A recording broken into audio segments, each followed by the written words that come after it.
कल्पना कीजिए, जब प्रभु श्री राम के अपने अनुज लक्ष्मण रणभूमि में मूर्छित हो जाए, जब रावण की मायावी शक्ति आकाश में छा जाए, जब वानर सेना का हृदय कांप उठे और जब समय सीमित हो, रात गहराती जा रही हो, क्या कोई एक भक्त केवल अपने संकल्प से जीवन को वापस लौटा सकता है? क्या हनुमान ऐसा कर सकते हैं? क्या भक्ति इतनी बलशाली होती है कि वो मृत्यु से भी जीत जाए? आइए जानते हैं। भक्ति और बलशाली हनुमान जी को रावण वध की तैयारी चल रही है। राम की सेना लंका की सीमाओं तक पहुंच चुकी है। चारों तरफ युद्ध का शंखनाद हो चुका है और तभी एक ऐसा घातक क्षण आता है जो सबके मन को विचलित कर देता है। रावण के पुत्र इंद्रजीत, जो मायावी, ब्रह्मास्त्रधारी और अपराजेय माने जाते हैं, वह रणभूमि में उतरते हैं। उनके पास ब्रह्म शक्ति होती है और उनका लक्ष्य है राम के हृदय को तोड़ना। एक रणनीति के तहत वह लक्ष्मण को निशाना बनाते हैं। एक शक्तिशाली ब्रह्म शक्ति बाण चलाकर लक्ष्मण को मूर्छित कर देते हैं। लक्ष्मण रणभूमि में गिर पड़ते हैं, निःशब्द, निःस्पंद। श्री राम दौड़ते हैं। उनके नेत्रों में वेदना है, हृदय कांप रहा है। वे लक्ष्मण का सिर अपनी गोद में रखते हैं। उनका चेहरा पीला पड़ चुका है। राम की आंखों से अश्रु टपकते हैं और वे बोल उठते हैं, हे लक्ष्मण, यदि तुम नहीं रहे तो मेरे लिए जीवन का कोई अर्थ नहीं रहेगा।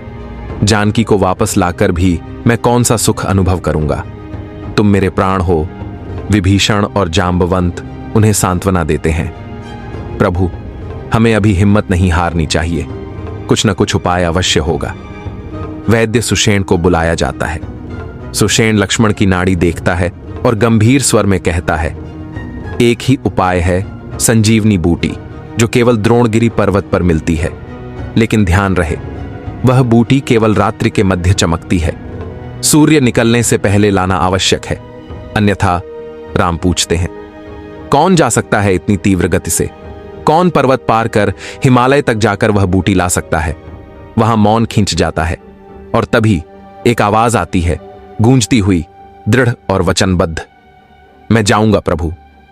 हनुमान सामने खड़े हैं, गदा हाथ में, नेत्रों में अग्नि और वचन में संकल्प। राम हनुमान को देखते हैं, कुछ नहीं कहते, लेकिन उनकी आंखें कह देती हैं, मुझे विश्वास है तुम पर। हनुमान प्रणाम करते हैं, प्रभु, संजीवनी लेकर ही लौटूंगा, चाहे मुझे सूर्य को रोकना पड़े। एक ही छलांग में हनुमान आकाश मार्ग में उड़ जाते हैं। उनकी गति वज्र समान है, दिशा हिमालय की ओर, और मन में केवल एक नाम, राम।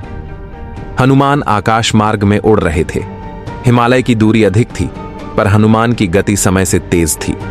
उनके मन में केवल एक ही लक्ष्य, लक्ष्मण को जीवन देना। उधर लंका में समय तेजी से बीत रहा था। विभीषण ने वैद्य सुषेण से पूछा, क्या सूर्य निकलने के बाद भी संजीवनी का कोई प्रभाव रहेगा? सुषेण ने उत्तर दिया, नहीं, जैसे ही सूरज निकलेगा संजीवनी निष्प्रभावी हो जाएगी। हनुमान रास्ते में एक जलाशय पर पहुंचे। उन्हें प्यास लगी थी और वहीं पर एक आश्रम दिखाई दिया। एक आर्षवेशधारी तपस्वी। वह बोले, पुत्र, आओ, जल पियो, तुम थके हुए हो। यह आर्षी कोई और नहीं, कालनेमी राक्षस था, जिसे रावण ने हनुमान को रोकने के लिए भेजा था। उसने तपस्वी का रूप धारण किया था। हनुमान ने जैसे ही जल पिया, उन्हें संदेह हुआ। उस जल में माया थी। उनका मन चेत गया। वे बोले, तू अर्षि नहीं हो सकता, तुझमें तप का तेज नहीं, छल की गंध है। उन्होंने कालनेमी को गदा से एक ही प्रहार में मार डाला और दोबारा आकाश में उड़ चले। अब उनके मन में केवल एक ही भावना थी, समय कम है, एक भी पल नष्ट नहीं कर सकता। लक्ष्मण की नाड़ी अब मध्यम पड़ चुकी थी। श्री राम एकटक आकाश की ओर देख रहे थे। वानर, रीछ, विभीषण सभी स्तब्ध, पर कोई कुछ कह नहीं रहा था। हनुमान ने द्रोणगिरी पहुंचते ही देखा, पूरा पर्वत औषधियों से भरा हुआ है। रात का समय था और अनेक औषधियां चंद्रमा के प्रकाश में चमक रही थीं। लेकिन एक समस्या थी। कौन सी बूटी संजीवनी है? सुषेण ने कहा था, जो सोने सी दमकती है और जिसके चारों ओर मंद सुगंध हो, वही संजीवनी है। पर वहां ऐसी कई औषधियां थीं। हनुमान कुछ क्षण चिंतन में रहे, फिर बोले, जब संदेह हो और समय कम हो, तब साहस को निर्णय बना लेना चाहिए। हनुमान ने पूरा द्रोणगिरी पर्वत ही अपनी हथेली में उठा लिया। धरती कांप गई, पर्वत रो उठा, आकाश गूंज उठा। पक्षी उड़ गए, देवता चकित रह गए। आकाश मार्ग में यह दृश्य अद्भुत था। एक वानर हाथ में विशाल पर्वत लिए उड़ रहा था, समय से स्पर्धा करता हुआ। उस वक्त सूर्य उगने को था। इंद्र के रथ का पहिया घूमने लगा था। हनुमान ने सूर्य से प्रार्थना की, हे भास्कर, मुझे कुछ समय दे दो, आज मेरे लिए सूर्य से भी बड़ा कार्य है। सूर्य रुक गया। यह हनुमान की भक्ति और संकल्प का चमत्कार था, जो प्रकृति को भी झुका दे। उधर राम का मन व्याकुल हो उठा था। उन्होंने लक्ष्मण के चरण पकड़ रखे थे। लक्ष्मण, उठो, अगर तुम नहीं उठे तो राम नहीं रहेगा। उनकी आंखों से आंसू गिर रहे थे। और तभी आकाश से एक झंकार सुनाई दी। जांबवंत ने ऊपर देखा, वो रहा, हनुमान आ रहे हैं।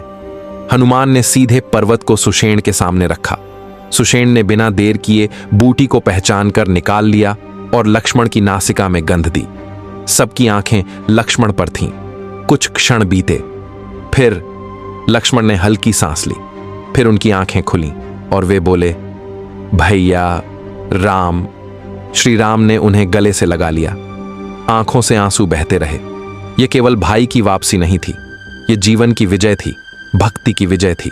वानर सेना में जय घोष गूंज उठा। सभी हनुमान के चरणों में झुक गए। श्री राम ने उन्हें उठाकर गले लगाया। हनुमान, तुम केवल वानर नहीं, मेरे हृदय के राजा हो। लक्ष्मण की चेतना लौटने के बाद श्री राम का हृदय शांत हुआ। उन्होंने धीरे से लक्ष्मण का माथा चूमा और कहा, तुम्हारे बिना यह युद्ध अधूरा था, मेरी विजय अधूरी थी। हनुमान के लिए यह क्षण अत्यंत भावनात्मक था। उन्होंने श्री राम के चरणों में सिर रखा। राम ने उन्हें उठाया और गले से लगा लिया। हनुमान, तुमने समय को हरा दिया, तुमने मृत्यु को भी मोड़ दिया। शिवजी कैलाश पर इस घटना को देख रहे थे। पार्वती ने पूछा, स्वामी, यह वानर कौन है जो ऐसा चमत्कार कर रहा है? शिव बोले, यह कोई साधारण वानर नहीं है, यह राम का परम भक्त है, अंजनी पुत्र हनुमान। इनकी भक्ति से मैं भी बंधा हूं। रावण के महल में हलचल मच चुकी थी। इंद्रजीत को समाचार मिला कि लक्ष्मण जीवित हैं। वह स्तब्ध था। यह असंभव है, ब्रह्म शक्ति से मारा गया मनुष्य कैसे जीवित हो सकता है? रावण ने क्रोध में पूछा। क्या तुमने ठीक से लक्ष्य किया था? इंद्रजीत बोला, पिताजी, मैंने कोई चूक नहीं की थी। यह कोई साधारण शक्ति नहीं है जिसने लक्ष्मण को जीवित किया है। इसी क्षण एक राक्षस ने बताया, वानर हनुमान संजीवनी पर्वत उठाकर लाया था और वैद्य सुषेण ने लक्ष्मण को जीवित किया। रावण उठ खड़ा हुआ। उसकी आंखों में भय की हल्की रेखा थी। हनुमान, वही जिसने लंका जलाई थी? रावण बुदबुदाया। यह वही क्षण था जब रावण को एहसास हुआ, राम की सेना केवल वानर नहीं है, वह विश्वास से लड़ रही है। उधर युद्ध भूमि में श्री राम ने लक्ष्मण से कहा, अब समय है प्रतिशोध का। तुम्हारे ऊपर आघात हुआ है, अब धर्म के लिए न्याय होना चाहिए। लक्ष्मण ने युद्ध भूमि में प्रवेश किया। इंद्रजीत फिर से सामने आया। अब यह युद्ध व्यक्तिगत था। ब्रह्मास्त्र और शक्ति की माया के बीच लक्ष्मण ने अंततः इंद्रजीत का वध किया। हनुमान इस युद्ध को दूर से देख रहे थे। उनके मन में न अहंकार था, न स्वयं का गौरव, केवल यह संतोष कि प्रभु प्रसन्न है और धर्म आगे बढ़ रहा है। युद्ध धीरे धीरे अपने अंतिम चरण में पहुंच रहा था। रावण की सारी मायावी शक्तियां व्यर्थ हो चुकी थीं। अब राम ने स्वयं रथ पर चढ़कर रावण को ललकारा। हनुमान ने यह युद्ध देखा। यह केवल दो राजाओं का युद्ध नहीं था, यह धर्म और अधर्म, भक्ति और अहंकार, मर्यादा और मद का संघर्ष था। रावण मारा गया। राम ने उसकी अंतिम क्रिया का आदेश दिया। हनुमान सोच में पड़ गए।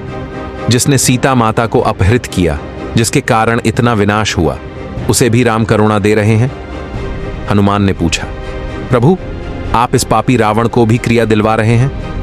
राम बोले, हनुमान, रावण ज्ञानी था, शिव भक्त था, उसका कर्म पाप था, पर आत्मा ब्रह्म का अंश है। हम कर्म को दंड देते हैं, आत्मा को नहीं। हनुमान उस दिन और भी अधिक झुक गए। हे प्रभु, आपकी करुणा, आपकी दृष्टि और आपकी न्यायशीलता के आगे तो देवता भी नतमस्तक हैं। राम का राज्याभिषेक हुआ। सभी वानर लौटे, पर हनुमान वहीं रुके रहे। सीता माता ने उन्हें हार और आभूषण भेंट की। हनुमान बोले, मां, मुझे कुछ नहीं चाहिए, बस यह वरदान दीजिए कि जब तक इस संसार में राम का नाम है तब तक मेरी सांसों में वही गूंजता रहे। राम ने हनुमान से कहा, हनुमान, जब तक मेरी कथा इस पृथ्वी पर कही जाती रहेगी तुम वहां उपस्थित रहोगे, साक्षी के रूप में। इसलिए कहा जाता है जहां राम कथा होती है वहां हनुमान पहले से मौजूद होते हैं। वे अदृश्य होकर सुनते हैं और भावनाओं को ग्रहण करते हैं। लंका में युद्ध समाप्त हो चुका था। राम, लक्ष्मण, सीता और समस्त सेना अयोध्या लौट रही थी। हनुमान आगे आगे चल रहे थे, लेकिन उनकी चाल अब भी युद्ध जैसी नहीं, सेवक जैसी थी। वापसी के मार्ग में सीता माता ने राम से निवेदन किया, प्रभु, हनुमान ने मेरे लिए जो किया वह केवल एक सेवक का कार्य नहीं, एक प्रेमी आत्मा का समर्पण था। राम मुस्कुराए और बोले, मां जानकी, हनुमान सेवा नहीं करते, वह भक्ति करते हैं, और भक्ति वही जो स्वयं को मिटा दे, अहंकार को त्याग दे और केवल एक ही नाम जपते हुए आत्मा को अर्पण कर दे। अयोध्या पहुंचे। नगरवासियों ने पुष्प वर्षा की। राम को राजा घोषित किया गया, सीता को रानी, लक्ष्मण को धर्माधिकारी। पर राम ने पूछा, हनुमान कहाँ हैं? हनुमान नगर द्वार पर बैठे थे, हाथ जोड़े, आंखें बंद और होठों पर बस एक ही नाम, राम राम राम। राम स्वयं चलकर उनके पास आए। हनुमान, अब राज्य तुम्हारा है, तुम मेरे मंत्री नहीं, प्राण हो। हनुमान ने सिर झुका लिया और बोले, प्रभु, मुझे केवल दासी भाव चाहिए, राज्य आप रखें, सेवा मुझे दे दीजिए। राम ने उन्हें गले लगा लिया और यही प्रेम राम और हनुमान का युगों युगों तक अमर हो गया। कहते हैं हनुमान आज भी जीवित हैं। वे आज भी संकट के समय किसी रूप में आकर आपकी रक्षा कर सकते हैं। पर एक शर्त है, क्या आपका मन सच्चा है? क्या आपका संकल्प निर्मल है? क्या आपकी प्रार्थना में राम का नाम है? अगर हां, तो याद रखना, जहां संकट होगा वहां हनुमान होंगे, जहां भक्ति होगी वहां राम होंगे, और जहां ये दोनों मिल जाएंगे वहां चमत्कार होगा। तो जब अगली बार आप जीवन में घिर जाएं तो हाथ जोड़कर आंखें बंद करके केवल इतना कहिए, जय बजरंग बली, संकट मोचन, रामदूत, हनुमान। अगर इस कथा ने आपको छू लिया हो तो इसे अपने अपनों के साथ साझा कीजिए, क्योंकि भक्ति केवल सुनने से नहीं, बांटने से बढ़ती है। लाइक कीजिए, सब्सक्राइब कीजिए और कमेंट में जय श्री राम लिखना ना भूलिए। धन्यवाद। जय श्री राम, जय हनुमान।